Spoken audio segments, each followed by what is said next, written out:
real participant in tonight's debate. That's Senator Joe Biden of Delaware. Senator Biden, what do you think happened tonight when you were there? Did something happen? Did the earth move tonight? Did the shift occur in the campaign tonight?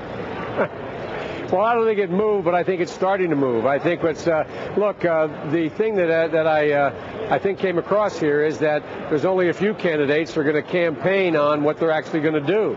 There's an awful lot of talk up here that really doesn't follow through with what they're going to be able to do as president.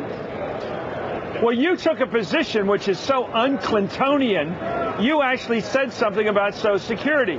You said that one of the steps you'd be willing to take would be to extend the taxation up to higher income levels. Hillary Clinton did what she always does, what her husband always does, is refuse to pay a price for political office, to always demur, always defer to someone else. No, seriously, this is my charge, to always avoid taking a position with any interest group that might offend some interest group within the Democratic Party. It seems to be the whole tactic of the Clintons. Never take a stand that offends anybody, and the whole room full of Democratic donors, or then you get elected because you don't offend anybody. You, on the other hand, said, darn it, we're going to look at what needs to be done on Social Security, and we're willing to take some steps. Yeah, well, look, Chris, the idea, I'm not sure that all the interest groups share her view. What she really said was, I will use the Social Security system, I'll hold it hostage in order to get a balanced budget or move toward a budget. I mean, look, the president's supposed to lead. How can a president say we're going to start negotiations and I'm not going to put anything on the table? She said, I'm not going to negotiate away my position. She's negotiating away Social Security solvency while she waits for something else. With all due respect, I don't think it's a very popular position either. But the Clintons always do this slip-sliding away thing. They beat Paul Tsongas with this back in '92. She's following the same playbook now. Don't take positions on anything that offends anyone, and you can slip-slide your way into the nomination. Isn't that what she did tonight? I mean, I'm asking you. You're running against her. I'm not. Isn't that what she does when she gets on the stage with you guys? Well, let me put it this way. At least on this issue, she did, and I think that people are looking for some authenticity. I think that's one of the problems here. I think people are looking for straight answers. There's no easy answers, but there are answers. There's real hope, and I think that being non-committal is not going to win it for you in Iowa, New Hampshire, and these other states. We'll soon find out. What do you make of her commitment?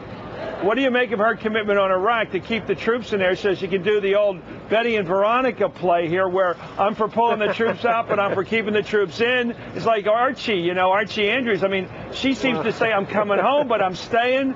What is it? I feel like Jackie Mason here. She's in, she's out. The question is, do you believe she has an authentic policy proposal, or is your policy proposal for a federalization system over there where you share the oil revenues, you break up the land into different confessional groups? That's a solution you believe in? Do you think she really believes you keep a certain number of troops there forever to fight Al-Qaeda, and you take the other ones home? I mean, does that make sense to you? Well, no, it doesn't make sense any more than Bill Richardson saying bring in Muslim forces. The last thing you'd bring in is Muslim forces. They're either Sunni or Shia. I mean, my problem is none of my colleagues seem to understand the circumstance in Iraq. The fact of the matter is there needs to be a political solution, and no one offers one, although in fairness, she and Chris Dodd voted for my bill today, but I don't think they... Anyway, what was her little shot at you about how the resolution that was passed by the three-quarters of the Senate today with your name as sponsor was somehow different than your previous proposal? What was she taking that little edge off you for there? Yeah, well, why was she saying it? Was not. Well, she was saying that, I think, to undercut the significance of the resolution. Look, I'm the only guy that's ever been able to get 26 Republicans to do anything on a substantive issue in the United States Senate. If anybody thinks they're going to end the war without bringing around Republicans, I don't know what they've been doing. I wish they'd sort of, show up a little more. So you think she's does she hear your footsteps? She's a little nervous, do you think? Well, I'm not going to characterize what it is. I think it's made it very difficult for all of these candidates to vote against the position I offered 2 years ago, that everyone is coming around to a consensus position. I said on the stage in the first debate, I promise you every one of these candidates will end up supporting the position I have. 3 of them have come around to that position, and I think it makes it hard for them to do that. I think that's all it's about. It's politics. Well, at least you have a solution to avoid a civil war.